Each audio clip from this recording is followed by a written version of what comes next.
AMPC. Mark 14. It was now days before Passover and the Feast of Unleavened Bread, and the chief priests and the scribes were all the while seeking the arrest of Jesus by secrecy and deceit, and put him to death. And they but kept saying, "It must not be during the feast, for fear that there might be a riot of the people." And while he was in Bethany, a guest of the house of Simon the leper, as he was reclining at table, a woman came with an alabaster jar of anointment, perfume of pure nard, very costly and precious, and she broke the jar and poured the perfume over his head. But there were some who were moved in indignation and said to themselves, "To what purpose was this anointment perfume thus wasted? For it was possible to have sold this perfume for more than 300 denarii, a laboring man's wages for a year, and to have given the money to the poor." And they censured and reproved her. But Jesus said, "Let her alone. Why are you troubling her? She has done a good and beautiful thing to me, praiseworthy and noble. For you always have the poor in you, and whenever you wish, you can do good to them, but you will not always have me. She has done what she could, and became beforehand to anoint my body for my burial. And surely I tell you, whoever, wherever the good news, the gospel is proclaimed, the entire world, that she has done will be told in memory of her." Then Judas Iscariot, who was one of the 12 apostles, went off into the chief priest's order to hand him over to them. And when they heard it, they rejoiced and were delighted, and they promised to give him money. And he, busying himself, continually sought the opportunity to betray him. On the first day of the feast of unleavened bread, when he was customary, they killed the Passover lamb. Jesus' disciples said to him, "Where do you wish us to go and prepare the Passover supper for you to eat?" And he sent them to 2 of his disciples and said to them, "Go into the city, and a man carrying an earthen jar or pitcher of water will meet you. Follow him, and whatever house he enters, say to the master of the house, 'The teacher says, where is my guest room, where I may eat the Passover supper with my disciples?' And he will himself show you the large upper room, furnished with carpets and with dining couches properly spread and ready there prepared for us." Then the disciples set out and came to the city and found everything just as he had told them, and they prepared the Passover. And when it was evening, he came to the 12 apostles. And while they were at the table eating, Jesus said, "Surely I say to you, one of you will betray me, one who is eating here with me." And they began to show that they were sad and hurt, and to say to him one after another, "Is it I? Or is it not I? Is it?" He replied to them, "It is one of the 12 apostles, one who is dipping bread into the same deep dish with me. For the Son of Man is going as it stands written concerning him, but woe to that man by whom the Son of Man is betrayed. It would have been good, proper, and wholesome for that man if he never had been born." And while they were eating, he took a loaf of bread, praised God, and gave thanks, and asked him to bless it to their use. Then he broke it and gave it to them and said, "Take, eat, this is my body." He also took a cup of the juice of grapes, and when he had given thanks, he gave it to them, and they all drank of it. And he said to them, "That this is my blood, which ratifies the new covenant, the blood which is being poured out for the account of many.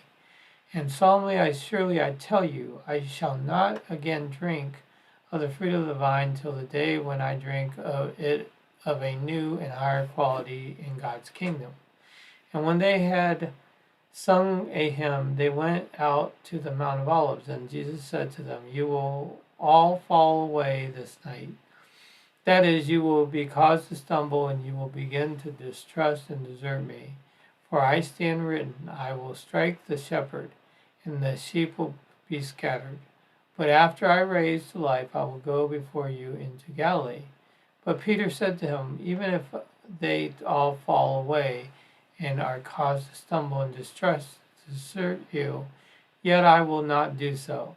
And Jesus said to them, Truly I tell you, this very night, before a cock crows twice, you will utterly deny me, disclaiming all connection with me 3 times.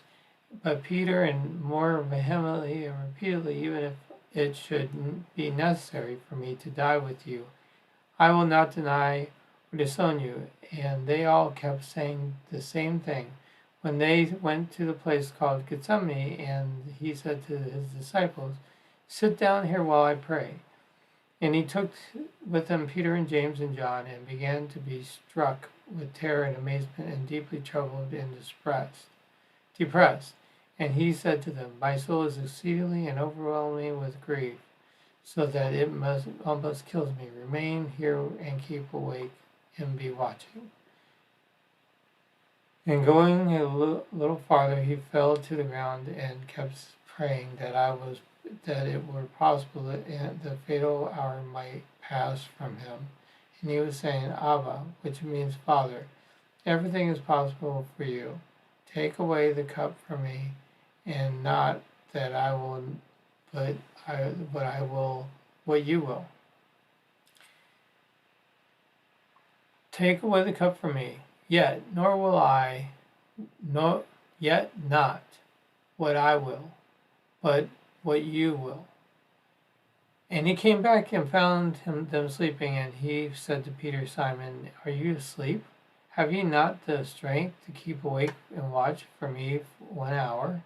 Keep awake and watch, pray constantly, that you may not enter into temptation, and spirit indeed is willing, but the flesh is weak. He went away again and prayed, saying the same words.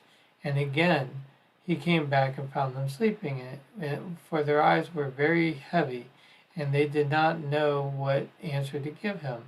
And he came back a 3rd time and said to them, Are you still sleeping and resting? Is it enough of that? The hour has come. The Son of Man is betrayed into the hands of sinful men whose ways of nature is to act in opposition to God. Get up, let us be going. See, my betrayer is at hand. And at once, while he was still speaking, Judas came, one of the 12 apostles, and with him a crowd of men in swords and clubs, who came from the chief priests and scribes and elders in Sanhedrin. And the betrayer had given them a signal, saying, The one I shall kiss is the man. Seize him and lead him away safely to prevent his escape. And when he came, he went up to Jesus immediately and said, Master, Master, and embraced him and kissed him fervently. And they knew their hands on him and arrested him, but one of the bystanders drew the sword and struck the bondservant and the high priest and cut off his ear. And Jesus said to him, Have you come out with swords and clubs as you would against a robber to capture me? I was with you daily at the temple porches and courts, teaching, and you did not seize me. But this has happened, and the scriptures might be fulfilled. Then his disciples forsaking him, fled all of them. And the young man was following him, and nothing but linen cloth sheet thrown about his naked body, and they laid hold of him. But leaving behind the linen cloth sheet, he fled from them naked. And they led Jesus away at the high priest, and all the chief priests and the elders and the scribes were gathered together. And Peter followed him at a distance, even right into the courtyard of the high priest. And he was sitting in the firelight with the guards and warming himself at the fire. Now the chief priests and the entire council of the Sanhedrin were constantly seeking to get testimony against Jesus with a view of condemning him and putting him to death, but they did not find any. For many were repeatedly bearing false witness against him, but their testimonies did not agree. And some stood up and were bearing false witness against him, saying, "We heard him say, 'I will destroy the temple sanctuary which is made from the hands, and 3 days I will build another made without hands.' Still, not even in this did their testimony agree. And the high priest stood up in the midst of and asked Jesus, 'Have you not even one answer to make? What about this which these men are testifying against you?' But he kept still and did not answer at all. Again the high priest asked him, 'Are you the Christ, the Messiah, the Anointed One, the Son of the Blessed?' And Jesus said, 'I am, and you will all see the Son of Man seated at the right hand of power and Almighty, and coming in the clouds of heaven.' Then the high priest tore his garments and said, 'What need have we for more witnesses? You have heard his blasphemy. What is your decision?' And they all condemned him, being guilty and deserving of death. And some of them began to spit on him, and blindfold him and strike him with fists, saying to him, 'Prophesy.' And the guards received him with blows and slapping him. While Peter was down below the courtyard, one of the serving maids of the high priest came, and when she saw Peter warming himself, she gazed intently at him and said, 'You were with Jesus of Nazareth too.' But he denied it falsely and disowned him, and saying, 'I neither know nor understand what you say.' Then he went outside the courtyard and was into the vestibule, and a cock crowed, and the maidservants saw him and began again to say to the bystanders, 'Man is one of them.' But again he denied it falsely and disowned him. And after a short while began the bystanders said to Peter, 'Really, you are one of them. You are a Galilean, and your dialect shows it.' Then he commenced invoking a curse on himself, should he not be telling the truth, and swearing, 'I do not know the man about whom you are talking.' And at once, for the second time, the cock crowed. And Peter remembered how Jesus said to him, 'Before a cock crows twice, you will utterly deny me, disclaiming all connections with me 3 times.' And having put his thought upon it, and remembering, he broke down and wept aloud and lamented.